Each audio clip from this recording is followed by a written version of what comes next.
வயசுக்கு வந்த பிள்ளைய கூட இப்படி ஒளியாதுடா. 5 முறை சாம்பியன் இப்படி ஒளிய வச்சுக்கலடா. விட்டவும் மாட்டேங்குது. உங்களை நம்பி ஊருக்குள்ள அமுழுத்து வச்சிருக்கேன்டா. வந்துருவாங்களே. லைட்டை மாத்திரி சத்தம் இல்லாமல் இருந்துட வேண்டியதான்.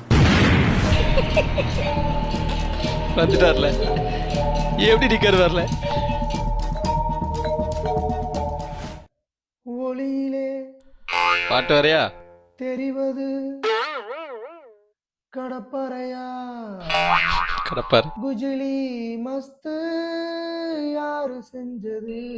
சூப்பரா பாட்டு பிடிக்கார்ல. போதும் ஜெயிக்காம தினமும் தோக்கணும். மேட்ச் முடிஞ்சு மாப்பிள்ள. ஆமா மாப்பிள்ள, மும்பைக்காரங்க இன்னைக்கு தீயா அழுகுவாங்க. அவன் அழுவுறத பார்க்க கண்டிப்பா ராஜ்பிரியன் வருவான். அவனை பிடிக்கணும். ராஜ்பிரியன் மாட்டிப்பார. மங்காளி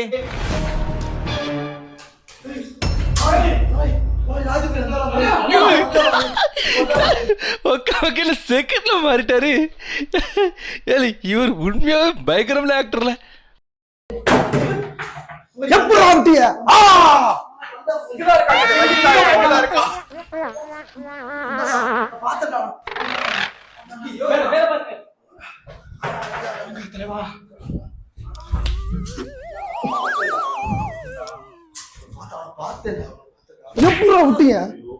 எப்படா விட்டீங்க? உன்னையதான் குஜிலி மஸ்த் பண்ணிட்டாங்கல்ல, நீ நேரம் எங்க ரூம் போற வேண்டியதானே? குஜிலி மஸ்து பண்ணது நீங்க தானடா? ஆமா, அது உண்மை. இருந்தாலும் வெறி உண்டா அலையறான்லப்பா, அதுக்காக தான் சொன்னேன். ஆனால் எனக்கு இது மட்டும் புரியல. ஆர்சிபிக்கும் மும்பைக்கு மேட்ச், அதில் மும்பை தோத்துட்டு, அப்படியும் ஆர்சிபி மும்பை ஒன்றா தான் இருக்காங்க. ஆனால் சிஎஸ்கே மும்பை வந்தாலும் சண்டை போடுறாங்க, சிஎஸ்கே ஆர்சிபி தான் சண்டை. சிஎஸ்கே மட்டும் எடுத்து தனிச்சு விடுறீங்க. நேடே இது அவ்வளோ லைட்ல அப்படி தூக்கி வச்சுக்கிட்டு கட்டு மஸ்தா நிக்கிறான் சூப்பரா. அவனை நீ பாக்கலையா? மாடியில இருந்து நான் பாக்குறேன், எனக்கு தெரியுது, உனக்கு தெரியலையா? மாடியில இருந்து பாத்துருக்கேன். சொல்லிட்டேன். தலைவனுக்கு ஆய் வந்துச்சு.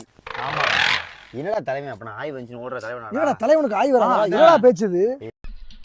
கரெக்டாக தான் கேட்காரு. தலைவன்டா ஆய் வரத பற்றி, தலைவனாக இருந்தாலும் தொண்டனா சரி, ஆய் எல்லாருக்கும் இருப்பா. கண்ணன் தேவன் டீ புடி, ஆர்சிபி புடி புடி தெரிஞ்ச பொம்பளை கப்பு பையதண்டா நீங்க. கேட்டான் பாரு, கேட்டான் பாரு.